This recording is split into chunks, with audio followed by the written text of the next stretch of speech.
अस्सलामुअलैकुम dear student, आज का हमारा वीडियो लेक्चर है fourth part of growth and development of children, जो कि फिफ्थ सेमेस्टर में पीडियाट्रिक हेल्थ नर्सिंग का सेकंड नंबर यूनिट है। इसके जो पहले पार्ट्स हैं वो ऑलरेडी हमारे चैनल पे मौजूद हैं, जिसके लिंक मैंने डिस्क्रिप्शन में दिए हैं, जिसमें हमने ये एक्सप्लेन किया है कि ग्रोथ एंड डेवलपमेंट क्या होती है। इसके बाद हमारे पास न्यू बॉर्न होते हैं और इन्फेंट बच्चे जो होते हैं, तो उनमें किस टाइप की ग्रोथ होती है, उनमें किस टाइप की डेवलपमेंट होती है। आज की वीडियो लेक्चर में हम ये एक्सप्लेन करेंगे कि जो टॉडलर हैं और जो प्री स्कूल चाइल्ड हैं, तो उनमें किस टाइप की ग्रोथ और डेवलपमेंट होगी। उनमें जो है हमारे पास उनके वेट में कितना इंक्रीज आएगा, उनके हाइट में कितना इंक्रीज आएगा, उनकी इमोशनल डेवलपमेंट, कॉग्निटिव डेवलपमेंट में क्या इंक्रीज आएगा। टॉडलर जो हमारे पास हैं तो वो 1 ईयर से लेके 3 ईयर तक जो बच्चे होते हैं उनको टॉडलर कहते हैं, और जो 3 से लेके 5 ईयर तक होते हैं उनको कहते हैं प्री स्कूल। इसी के साथ इस वीडियो लेक्चर, इस यूनिट के जो ऑब्जेक्टिव्स हैं, जो इस पार्ट में आपके पास एमसीक्यूज आ सकते हैं, तो उसको भी हम मेंशन करेंगे। अब हमारे पास डिफिनीशन है कि toddler a stage is between 1 to 3 year of age, कि जो हमारे पास बच्चे 1 साल से लेके 3 साल तक होते हैं तो वो टॉडलर एज कहलाता है। During this period growth slowed considerably, और ये पीरियड जो हमारे पास है, जो 1 साल से लेके 3 साल तक जो बच्चे होते हैं, तो उनमें growth age compare infant newborn क्या होता है, स्लो होता है, लेकिन ग्रोथ कंटिन्यू होता है। उनके वेट और हाइट में इंक्रीज आता है, लेकिन उनका जो ग्रोथ होता है वो कंसिडरेबली स्लो होता है, क्योंकि इस एज के जो हमारे पास बच्चे होते हैं तो वो चलना सीखते हैं, गिरते हैं, उन्हें चोट वगैरह लगती है। इस तरीके से जो है वो ठंडे पानी से, सर्दी गर्मी से खुद को इतना जो है नहीं बचा सकते। इसके बाद उसके न्यूट्रिशन, जो उसकी खुराक वगैरह होती है, वो चॉकलेट वगैरह, ये गनबला, ये चीजें खाती हैं, तो ये भी एक रीजन आ जाता है उसकी ग्रोथ के स्लो में। लेकिन सिर्फ आपको ये पता होना चाहिए कि जो हमारे पास न्यूनेट है, जो इन्फेंट एज है, जो हमारे पास टॉडलर स्टेज है, जो हमारे पास प्री स्कूल, स्कूल स्टेज, तो इसमें टॉडलर स्टेज ऐसा है कि इसमें ग्रोथ जो है वो कंसिडरेबली स्लो होगी, लेकिन होगी जरूर। अब बात करते हैं वेट की। The toddler average weight gain is 1.8 to 2.7 kg per year. जो हमारे पास टोडलर होते हैं तो हर साल उनके वेट में 1.8 से लेके 2.7 kg तक क्या आता है, उसमें इंक्रीज आता है एनुअली। तो ये अब हमको पता होना चाहिए कि जब हमारे पास पेशेंट आते हैं तो उसकी फिर हिस्ट्री में हम पूछते हैं कि इसका वेट इंक्रीज कितना होता है। 1 साल पहले पेशेंट आया था, उसके बाद जब आते हैं तो हम देखते हैं कि उसका वेट इंक्रीज हो रहा है या नहीं हो रहा। अगर इससे कम वेट उसका इंक्रीज होगा तो इसका मतलब होगा कि उसे कोई चीज़ की डिफिशियंसी है, या तो उसको सही से न्यूट्रिशन नहीं मिल रहा, या उसमें कोई डिजीज या इलनेस है, या उसका सही से केयर नहीं हो रहा। Formula to calculate normal weight of children over 1 year of age is, तो हमारे पास अगर 1 साल से ज्यादा बच्चा है, 1 साल से लेके 3 साल एज तक का बच्चा है, तो उसका वेट हम किस तरह मेजर करेंगे, सही है, उसका नॉर्मल वेट। तो जो उसकी एज होगी इन ईयर, मतलब कोई बच्चा जो है वो किसकी है, वो 4 साल का है, सही है, एक बच्चा 4 साल का है, तो उसका हम वेट किस तरह मेजर करेंगे, उसके एज इन ईयर को हम मल्टीप्लाई करेंगे 2 से, जिस तरह यहाँ पे मल्टीप्लाई हुए, और इसके साथ हम 8 को ऐड कर लेंगे तो 16 kg यहाँ पे आता है। तो हमारे पास जो 4 साल का बच्चा है तो उसका नॉर्मल वेट 16 kg होना चाहिए। अगर इससे कम है तो इसका मतलब है कि वो बच्चे की नॉर्मल वेट नहीं है। तो नॉर्मल वेट जो है वो हम मेजर करते हैं इस फार्मूले से, तो इसको आप एमसीक्यूज के लिए जो है याद रख लें। इसके बाद height, during 1 to 2 years the child height increase by 1 centimetre per month. जो 1 साल से लेके 2 साल तक जो हमारे पास बच्चा होता है, गैर 13 महीनों, 14 महीनों, 15 महीनों का होते हैं, तो हर महीने उसकी हाइट इंक्रीज होती है 1 सेंटीमीटर। जब बच्चा पैदा होते हैं तब उसकी हाइट कितनी होती है, वो ऑलरेडी हम अपने प्रीवियस वीडियो में एक्सप्लेन कर चुके हैं कि अगर वो मेल है तो उसकी हाइट 50 सेंटीमीटर होगी, अगर फीमेल है तो उसकी 49 सेंटीमीटर नॉर्मल हाइट होती है। इससे ज़्यादा कम हो सकती है, लेकिन जो नॉर्मल एवरेज लिया गया है वो इतना है। तो 1 साल से लेके 2 साल तक जो बच्चे होते हैं उसमें इंक्रीज कितना आता है, 1 सेंटीमीटर उसके हाइट में इंक्रीज आएगा हर महीने में। The toddler height increase about 10 to 12.5 centimetre per year, और ये साल में 10 से लेके 12.5 सेंटीमीटर बनाते हैं कि टोडलर का हर साल 10 से लेके 12.5 सेंटीमीटर जो है उसका हाइट इंक्रीज होगा। Formula to calculate normal height calculate करने का जो फार्मूला है, तो age in year multiplied by 5 plus 80 हमारे पास सेंटीमीटर बनाते हैं। यहाँ पे इन्होंने एक एग्जांपल लिया है कि अगर मिसाल के तौर पे कोई कहे कि 2 साल का बच्चा है तो इसका नॉर्मल हाइट कितना होना चाहिए। देखो इस तरह आपके पास एमसीक्यूज भी आ सकता है, तो फिर आप क्या करेंगे, आप ये फार्मूला यूज करेंगे कि यहाँ पे 2 साल को हमने 5 से मल्टीप्लाई किए हैं क्योंकि 5 हमारे पास फार्मूले में है, इसके साथ 80 को प्लस किए हैं तो ये 90 सेंटीमीटर बनाते हैं। तो हमें पता है कि 1 मीटर हमारे पास 100 सेंटीमीटर का होता है, तो ये लगभग मीटर के नज़दीक आ रहा है। तो हम किसी भी बच्चे के लिए जो है हाइट मायर कर सकते हैं जब हमें उसके किसका पता हो, उसके ईयर एज इन ईयर का पता हो कि वो कितने साल का है, तो उसको फिर इससे मल्टीप्लाई करके हम उसकी हाइट मायर कर सकते हैं। इसके बाद head and chest circumference, the head increase 10 centimetre only from the age of 1 year to adult age. कि हमारे पास क्या होता है कि उसका जो हेड है, बच्चा पैदाइश के टाइम जो उसका हेड है, तो उसमें क्या आता है कि उसके हेड के सरकमफेरेंस में सिर्फ और सिर्फ 10 सेंटीमीटर इंक्रीज आता है। 1 साल से लेके एडल्ट एज तक उसके हेड के सरकमफेरेंस में 10 सेंटीमीटर इंक्रीज आता है। ड्यूरिंग टोडलर ईयर, अब चेस्ट की बात हो रही है, toddler years chest circumference continue to increase in size and exceed head circumference। देखो हमने इसका पढ़ा था कि 1 साल का जो बच्चा होते हैं तो उसकी हेड और चेस्ट की सरकमफेरेंस सेम होती है, लेकिन उसमें फिर हेड में ऐसा आ जाता है कि एडल्ट एज तक उसके हेड में सरकमफेरेंस में सिर्फ 10 सेंटीमीटर इंक्रीज आता है, लेकिन उसकी चेस्ट की सरकमफेरेंस वो इंक्रीज होती है, उसका चेस्ट जो है वो प्लेन सा होता जाता है, बढ़ता है, और वो क्या करता है, वो हेड सरकमफेरेंस से इंक्रीज हो जाता है हमारे पास। टीथ की अब यहाँ पे बात होती है उसके दांतों की। अक्सर हमारे पास अगर कोई इस तरह पेशेंट आ जाता है, छोटा बच्चा है, कि उसके दांत जो है वो नहीं हो रहे या उसको टीथ की कोई प्रॉब्लम है, तो फिर हम क्या करेंगे, फिर हमको ये पता होना चाहिए कि उसका नॉर्मल टीथ के जो पैटर्न है वो कौन सा है। By 2 years of age the toddler has 16 temporary teeth. हमारे पास जो 2 साल का टॉडलर होता है तो उसके 16 टेम्पररी टीथ होने चाहिए। टेम्पररी टीथ को डिसीजियस टीथ भी कहते हैं, इसको मिल्की टीथ भी कहते हैं। जो क्या होते हैं, जो एज के साथ जब बच्चा एडल्ट होता है तो स्कूल एज के बाद जो होते हैं फिर ये गिरना स्टार्ट हो जाते हैं और परमानेंट टीथ इसको रिप्लेस कर लेता है। तो हमारे पास 2 साल का बच्चा जो है उसके माउथ में कितने होते हैं, 16 टेम्पररी टीथ होने चाहिए। बाई एज ऑफ 30 months मतलब 2.5 year the toddler has 20 teeth. और जब वो हमारे पास 30 महीनों का हो जाते हैं या 2.5 साल का हो जाते हैं तो उसके क्या 20 टेम्पररी टीथ होने चाहिए, ये नॉर्मल है। अगर इससे कम होता है तो इससे हम ये अंदाज़ा लगा सकते हैं कि उसे कोई ना कोई डिफिशियंसी है जिसकी वजह से उसके टीथ कम है, लिहाजा ये नॉर्मल आप एमसीक्यूज के लिए याद रख लें। इसके बाद फिजियोलॉजिकल ग्रोथ क्या होता है कि उसका पल्स 80 से लेके 130 बीट्स पर मिनट होता है, जिसका एवरेज 110 लिया गया है। देखो अब हम देख रहे हैं कि उसका पल्स कम से कम आता जा रहा है, और जब ये एडल्ट तक पहुंचते हैं तो फिर पल्स हमारे पास 60 से लेके 100 तक हो जाता है। लेकिन टॉडलर का जो पल्स होता है वो 80 से लेके 130 बीट्स पर मिनट होता है, जो कि हमारे पास एवरेज 110 बनाते हैं।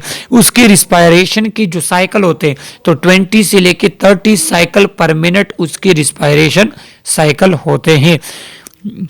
ये आप एमसीक्यूज के लिए याद रख लें, वैसे भी आप इसको याद रख लें, क्योंकि जब आप एडल्ट का देखते हैं तो उसका तो 16 से लेके 20 तक रिस्पायरेशन रेट होता है, लेकिन जब आप बच्चों में जाते हैं वहाँ पे उनका रिस्पायरेटरी रेट 28 लिखा होता है।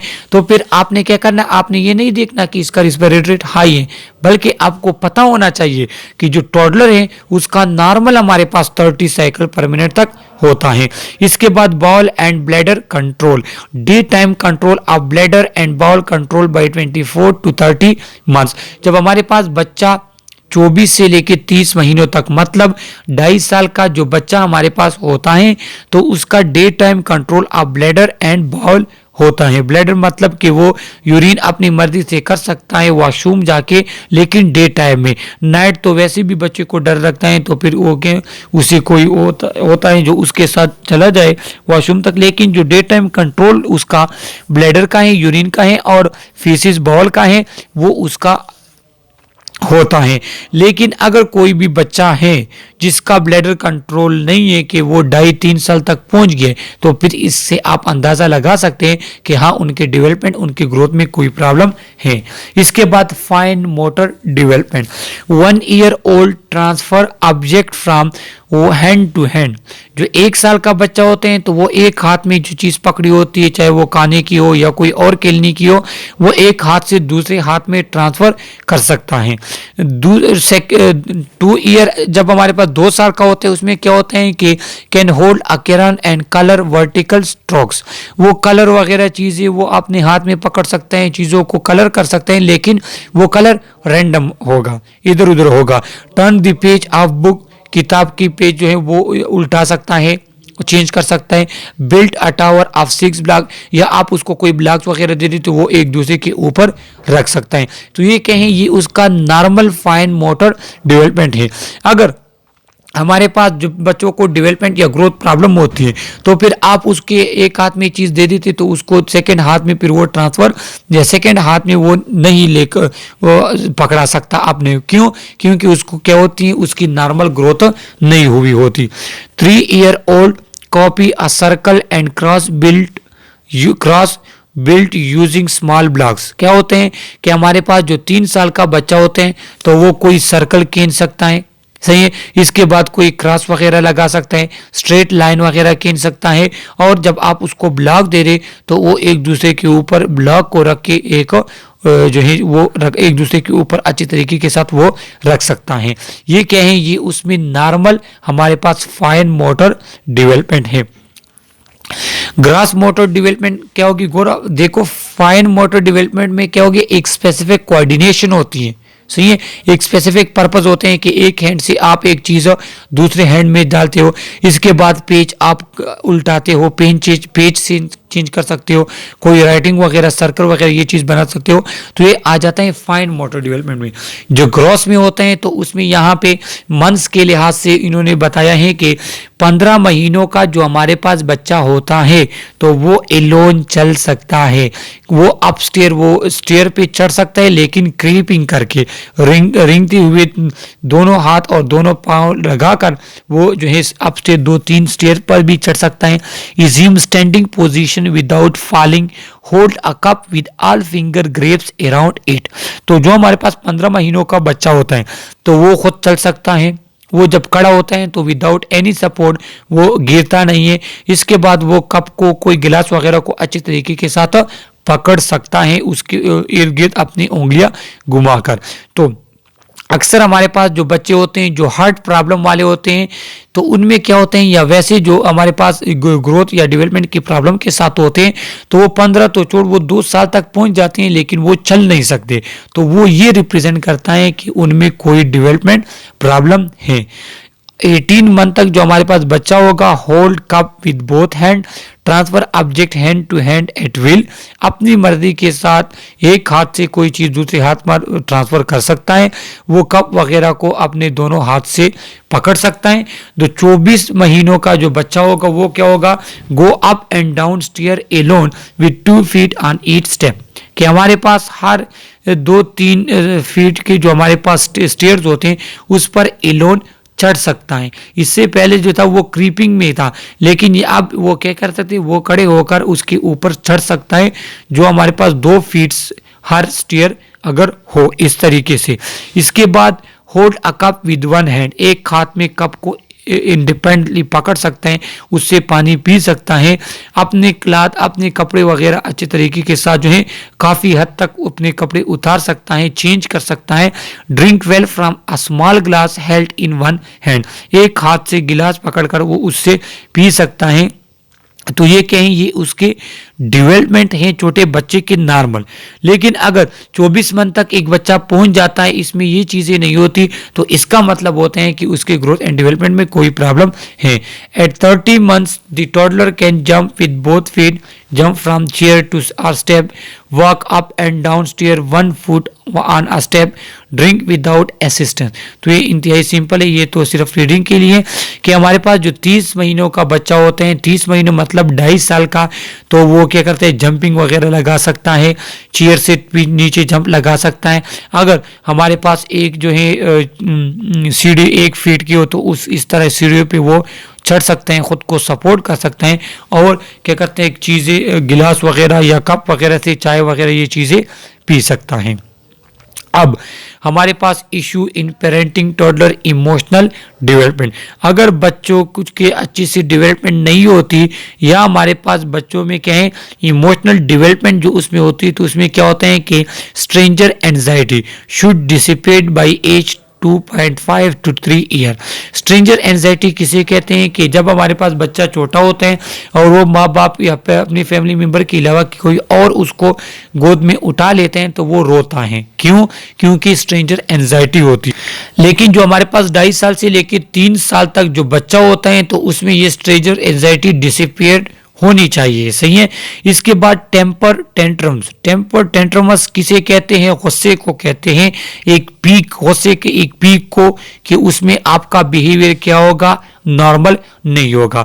तो हमारे पास टेम्पर, जो गुस्से के टेम्पर्स हैं, वो occurs weekly in 50 to 80% of children. Peak incidence 18 month, most disappear by age 3। कि हमारे पास जो टॉडलर एज के बच्चे होते हैं, तो उसमें क्या होते हैं, वो हफ्ते में एक दफ़ा तो क्या होते हैं, या हफ्ते में एक दफ़ा वो गुस्सा होते हैं, किसी के साथ क्या होते हैं, खफा हो जाते हैं, उनका बिहेवियर हार्श बिहेवियर होता है। और ये मैक्सिमम 50 से लेके 80% तक चिल्ड्रन जो है उसमें ये पीक्स आते हैं। सही है। वो छोटी बात पे या किसी और से गुस्सा हो जाता है, उस पर गुस्सा निकालता है, इधर उधर चीज़ें फेंकता है। सही है। इसके बाद सिबलिंग रिवलरी किसे कहते हैं? Aggressive behaviour toward new infant, peak between 1 to 2 year but may be prolong indefinitely. कि हमारे पास बच्चे जो होते हैं वो न्यू इन्फेंट को मारते हैं। अक्सर हम देखते हैं कि छोटे बच्चे किसी और मेहमान के जो है हमारे घर में आ जाते हैं। अगर हमारे घर में इस तरह का बच्चा है तो वो फिर मेहमान गेस्ट के बच्चे को मारता है, क्या करते हैं, उसको नहीं छोड़ता। और ये क्या होते हैं, ये 1 से लेके 2 साल तक बच्चे में ये कंडीशन होती है। उसके हाथ में खाने की चीज़ें तो वो उससे ले लेता है, या कोई गेम वगैरह की चीज़ें या खिलौने वगैरह वो उससे लेते हैं, उसको मारता है। तो ये कहें, ये उसमें इमोशनल डेवलपमेंट है, इमोशनल इशू बच्चे में होता है, टॉडलर में होता है। इसके बाद thumb sucking and toilet training. Thumb sucking जो है ये भी बच्चे की बुरी आदत है, इससे भी आपको उसको बचाना है। और टॉयलेट ट्रेनिंग जो है आपने उसको अच्छे तरीके के साथ देनी है। तो ये वो तमाम इमोशनल डेवलपमेंट है जिसमें पेरेंट्स की क्या होती है, पेरेंट की टीचिंग इंतहाई ज़्यादा इम्पोर्टेंट है, कि वो बच्चे की इस तरह परवरिश करे कि उनकी इमोशनल डेवलपमेंट अच्छी हो। अगर हमारे पास कोई बच्चा जो है वो टेम्पर टेंट्रम, इसको सही से मैनेज ना किया जाए, इसको सही से बच्चे को जो है केयर ना प्रोवाइड की जाए, उसको टाइम ना दिया जाए, तो ये फिर हार्श कंडीशन में कन्वर्ट हो जाता है।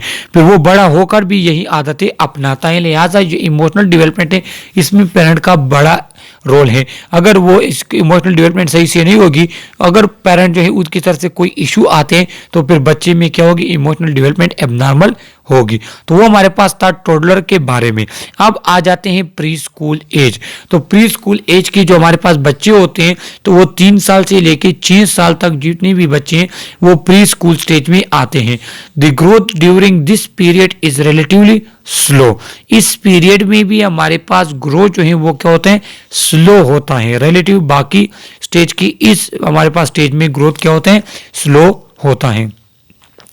फिजिकल वेट में क्या इंक्रीज आएगा कि हर साल 1.8 किलोग्राम जो है उस बच्चे का वेट इंक्रीज होगा और ये नॉर्मल है। अगर इससे कम इंक्रीज होता है तो ये उसमें ग्रोथ की प्रॉब्लम या न्यूट्रिशनल प्रॉब्लम या कोई उसमें इलनेस है, जिस तरह हमारे पास हार्ट डिजीज आ गया, या उसमें कोई हार्मोनल प्रॉब्लम है, कोई जेनेटिक प्रॉब्लम भी हो सकता है। इसके बाद हाइट, ही double birth length by 4 to 5 years of as.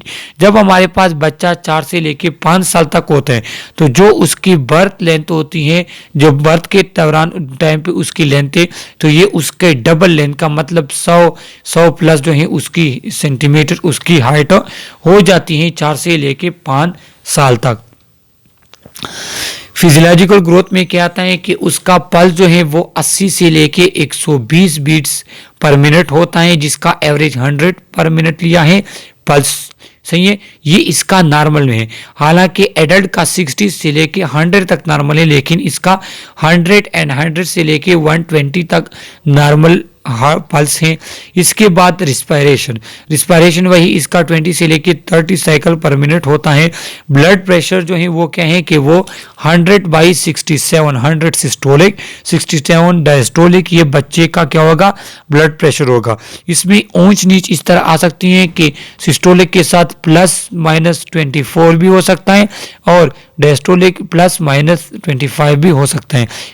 अब मैं आपको मिसाल दूं कि यहाँ पे तो 100/67 लिखा है, लेकिन अगर एक बच्चे का हमारे पास बीपी 124/67 के साथ अगर 125 को प्लस करे तो उससे जितना आ जाए, अगर इसका इतना भी बीपी होता है तो ये भी उसका नॉर्मल है। या अगर किसी बच्चे का बीपी कितना है 75/67 से अगर हम 25 इससे माइनस कर लेते हैं तो इससे हमारे पास आ जाता है, कितना आता है, इससे हमारे पास आता है 27 या जितना भी आता है। तो अगर इसका बीपी इतना भी होता है तो ये भी नॉर्मल है। लिहाजा 100/67 से +-24/25 इतना बीपी होगा तो ये नॉर्मल होगा। अगर इससे कम बीपी होता है या हाई बीपी होते हैं तो ये फिर एबनॉर्मेलिटी होती है। फाइन मोटर क्या है, ओल्डर टॉडलर में हमारे पास क्या होते हैं कि 3-year-old में copy a circle and cross built using small built blocks. इंतहाई सिंपल है, सर्कल खींच सकता है, क्रॉस वगैरह लगा सकता है, उसके अगर आप छोटे ब्लॉक्स दो तो उससे एक छोटी टाइप बिल्डिंग बना सकता है। 4-year-old जो हमारे पास बच्चे होते हैं तो वो सीजर यूज कर सकता है, colour with in a border, जो है किसी पेज के बॉर्डर को कलर करना, इस तरीके से वो सीजर से पेज वगैरह काटना वो कर सकता है। 5 साल का जो बच्चा होगा, write some letters and draw a person with body part. सही है, कहें कि वो एक छोटा सा वो लेटर लिख सकता है जो 5 साल में का होता है, या वो एक बॉडी पार्ट्स बना सकते हैं। मतलब कि ये देखो, ये इस तरह इंसान बना लेते हैं, ये उसके हाथ हो गए, ये यहाँ पे इसका सेकंड हाथ हो गया, ये उसका जिस्म हो गया। तो इस तरह एक स्केच जो है वो बना सकता है जो 5 साल तक होता है। इसके बाद जो हमारे पास प्री स्कूल एज के होते हैं, जो 5 से लेके 6 साल तक जो होते हैं, उसमें फाइन मोटर कॉग्निटिव डेवलपमेंट कौन से आते हैं कि बटनिंग, क्लॉथिंग, कि वो अपने बटन खुद से बंद कर सकता है, पेंसिल को वो पकड़कर उस पर थोड़ी बहुत राइटिंग कर सकता है, छोटे ब्लॉक से वो एक बिल्डिंग बना सकता है छोटी, जो प्लेइंग ब्लॉक्स होते हैं, सीजर को यूज कर सकता है, कैरम बोर्ड वगैरह गेम वो खेल सकता है। Having child draw picture of himself, वो क्या करते थे, वो छोटे बच्चे को या इंसान की जो है इस तरह पिक्चर वो क्या कर सकता है, वो बना सकता है इस तरह अगर उसको कहें तो। ये हमारे पास क्या है, ये उसमें fine motor and cognitive ability है जो कि नॉर्मल है और ज़रूरी है कि बच्चे में होनी चाहिए। इमोशनल डेवलपमेंट क्या होगी कि फियर द डार्क, वो अंधेरे से डरता है। सही है कि इस एज का भी बच्चा जो है वो रात को एलोन नहीं जा सकता, जो नॉर्मल है उसको डरना चाहिए और वो डरता है।